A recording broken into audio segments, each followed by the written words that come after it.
Hello hi అందరికీ నమస్కారం. Welcome to Suma YouTube channel. ఈ వీడియోలో నేను మీకు బీట్రూట్ జ్యూస్ ఎలా తయారు చేయాలో చూపించబోతున్నాను. ఈ బీట్రూట్ జ్యూస్ తాగడం వల్ల బ్లడ్ పడుతుంది.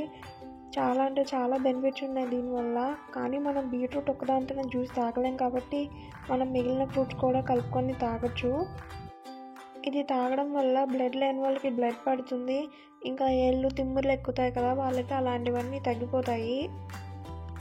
సింపుల్గా మన ఇంట్లో ఉండే వాటితోనే మనం జ్యూస్ని తయారు చేసేసుకోవచ్చు. చూడండి ఎలా తయారు చేయాలో నేను మీకు చూపిస్తాను. ఈ జ్యూస్కి ఒక బీట్రూట్, ఇంకా 3 క్యారెట్స్, ఇంకా ఒక జామకాయ ఉంటే సరిపోతుంది. ఇలా నీట్గా క్యారెట్కి బీట్రూట్కి పైన పీల్ చేసేసుకోండి. చూడండి ఇలా క్యారెట్కి బీట్రూట్కి నీట్గా పీల్ చేసుకొని కడుక్కొని పక్కన పెట్టుకోండి. చూడండి ఇప్పుడు మనం ముందుగా కడిగి పెట్టుకున్న క్యారెట్ని ఇలా సన్న స్లైసెస్గా కట్ చేసుకోవాలి. మరీ సన్నగా ఏం అవసరం లేదు, ఇలా కట్ చేసుకుంటే సరిపోతుంది.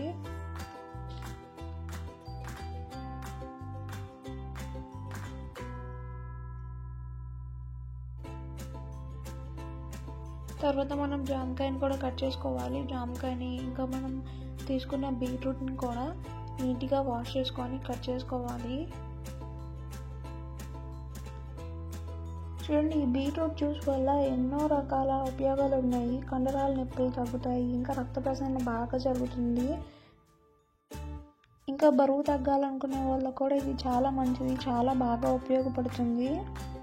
అలాగే ఈ బీట్రూట్ జ్యూస్ తాగడం వల్ల గుండె సమస్యలు కూడా రావు. ఇంకా గర్భిణీ స్త్రీలకైతే రోజు ఒక గ్లాస్ బీట్రూట్ జ్యూస్ తాగితే దీంట్లో ఉండే ఫోలిక్ యాసిడ్ బిడ్డ ఎదుగుదలకు బాగా ఉపయోగపడుతుంది. చూడండి ఇలా మనం కట్ చేసుకున్న పీసెస్ అన్నీ మిక్సీ జార్లో వేసుకొని మిక్సీ పట్టుకుంటే మనకి బీట్రూట్ జ్యూస్ రెడీ అయిపోతుంది.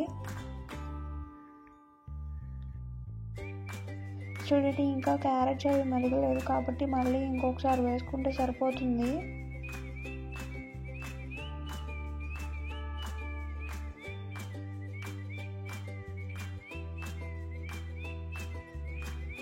చూడండి ఇంకా కొంచెం మెదగాలి కదా, మనం కొంచెం వాటర్ని యాడ్ చేసుకుంటే త్వరగా మెదిగిపోతుంది. చూడండి మెత్తగా మెదిగిపోయి ఇలా ప్యూరీ లాగా వచ్చేసింది కదా. ఇప్పుడు మనం దీన్ని ఒక గుడ్డలో కానీ లేకపోతే స్ట్రైనర్ ఉంటుంది కదా, దాంట్లో వేసుకొని జ్యూస్ గ్లాస్లోకి తీసుకోవాలి. చూడండి ఇలా ఇంట్లోనే ఎంతో ఉపయోగాలు ఉన్న బీట్రూట్ జ్యూస్ని మనం తయారు చేసేసుకోవచ్చు. ఒకసారి ట్రై చేసి చూడండి. ఉట్టి తాగలేకపోతే మనం కొంచెం షుగర్ని కూడా యాడ్ చేసుకోవచ్చు. ఈ వీడియో మీకు నచ్చినట్లయితే లైక్ చేయండి, షేర్ చేయండి, సబ్స్క్రైబ్ చేయండి. Thanks for watching.